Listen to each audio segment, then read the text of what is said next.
Welcome to my world, everyone. So I've finally done it. I've managed to make a cohesive brand from day one, moment one. So as you can see, I have my .com, which is a rarity here in 2026 to be able to find a .com in the desired name that you wish.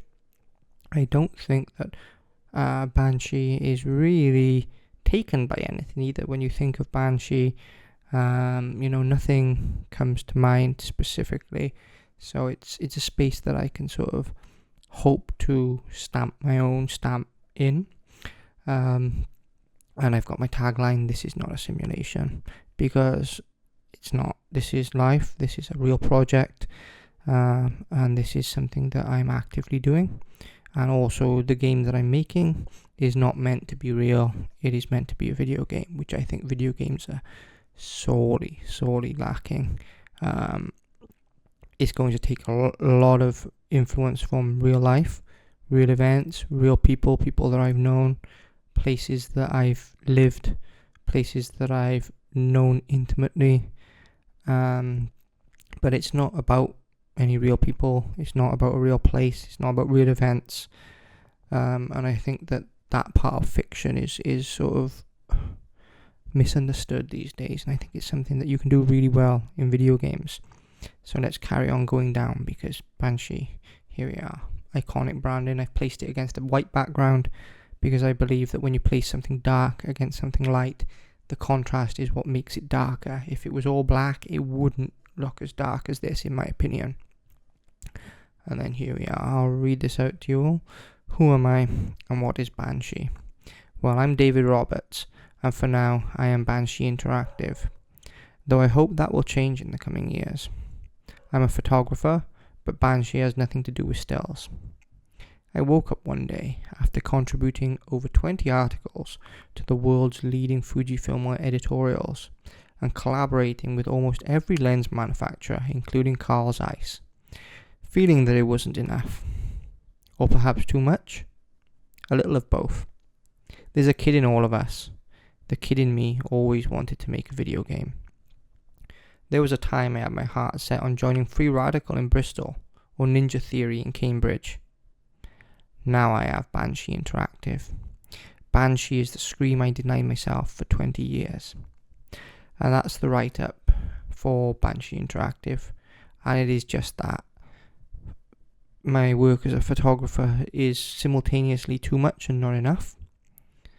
And I believe that, and I have believed for my entire life, that still imagery is one of the hardest mediums, but also one of the most impactful. Yet, there is no other medium like video games, interactive media, that don't rely on empathy.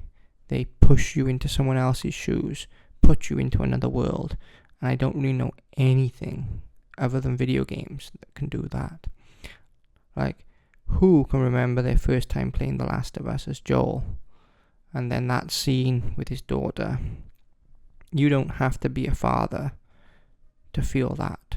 And I think that only video games can produce that. And that's what I want to do with Banshee. So let's click on what I've made. You're already at my YouTube if you're watching this. But YouTube is going to be the backbone. This is where I'm going to be showing all of my workings and also the hobby side. So the tech side is going to be the hobby side. The gameplay playthroughs, that's going to be R&D. I'm going to be doing a lot of video game playthroughs, a lot of deep dives, no let's plays. It'll be, what do I remember about this game? Why do I remember this about this game? Does it hold up 20, 30 years later? And then new games will be, what does this game have? What does this game bring forward? And that's the sort of thing that I'm going to be talking through when I play through video games. As for the tech side, it will be a lot of Unreal Engine stuff later on once I get to grips with Unreal Engine.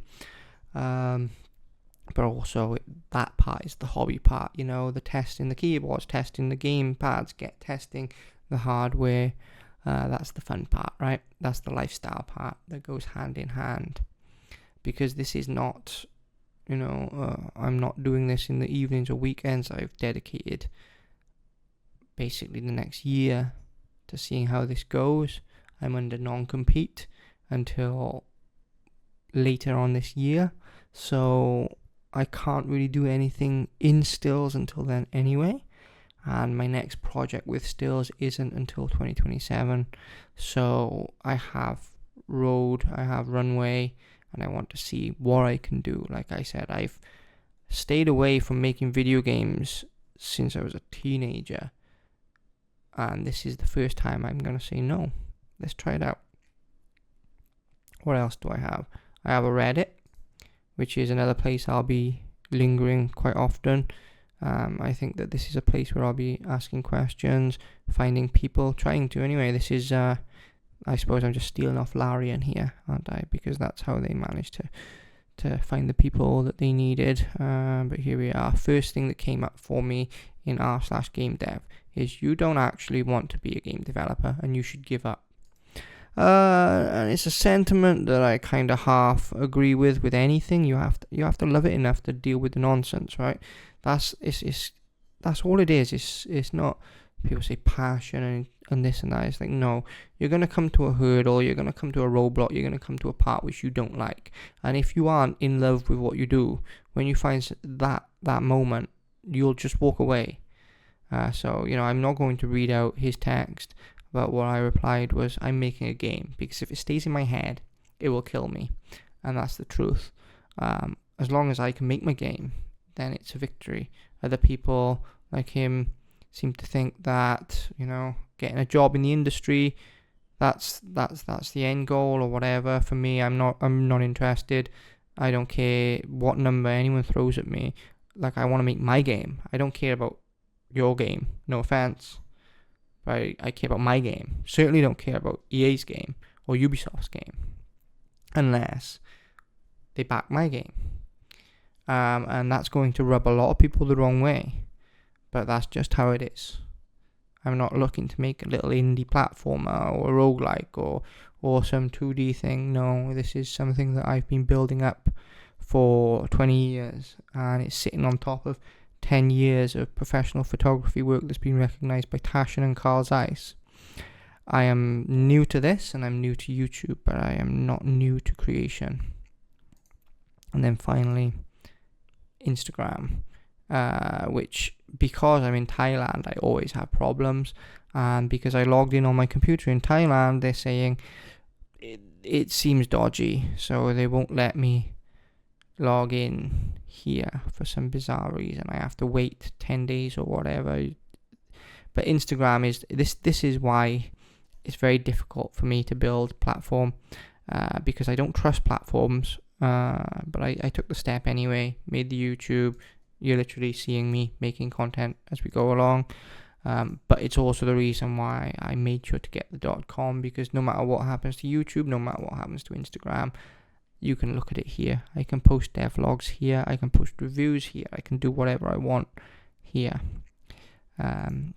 So that's why I've chosen to make a website as well. It is locked at the moment because I want to populate it first. I want to make sure that it's how I want it, but it will be live probably by the time you're watching this. If not, then shortly afterwards. But I'm very pleased with being able to have the cohesive branding. So all of my tags are Banshee Interactive, no underscores, no numbers, no deviation. Everything is Banshee Interactive, Banshee Interactive, Banshee Interactive, Banshee Interactive, and that is a major win. That is an absolute major win. So I'm going to leave it there then. This is Banshee Interactive. I'm David Roberts, and this is not a simulation.